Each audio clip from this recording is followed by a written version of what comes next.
જૂનાગઢના માળિયા હાટીનામાં કમોસમી વરસાદ વરસ્યો હતો। તાલુકાના ગળુ, શેરબાગ, વડિયા, ગીર, અમરાપુર, ગીર જંગલ સહિતના ગામડાઓમાં વરસાદ વરસ્યો હતો।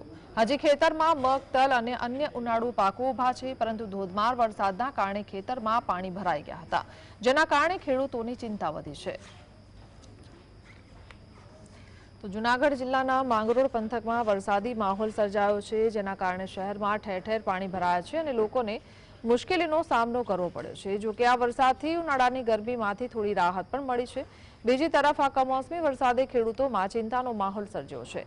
માંગરોળ પંથકમાં અડદ, મગ, તલ અને અન્ય ઉનાળુ પાકો હજુ ખેતરોમાં ઉભા છે અને આ વરસાદના કારણે આ પાકોને ભારે નુકસાન થવાની ભીતિ છે।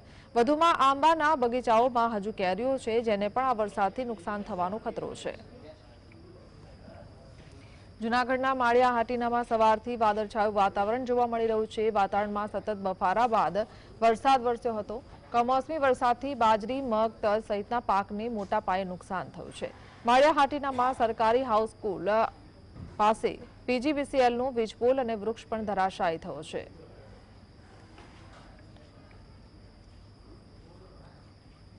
ગીર સોમનાથ જિલ્લામાં વાતાવરણમાં પલટો જોવા મળ્યો છે। આકાશમાં કાળા ડિબાંગ વાદળો છવાયા છે। સોમનાથ, વેરાવળ, તલાલા સહિતના વિસ્તારમાં ભારે પવન સાથે વરસાદ વરસ્યો છે। વરસાદના કારણે લોકોને ગરમીથી રાહત મળી છે।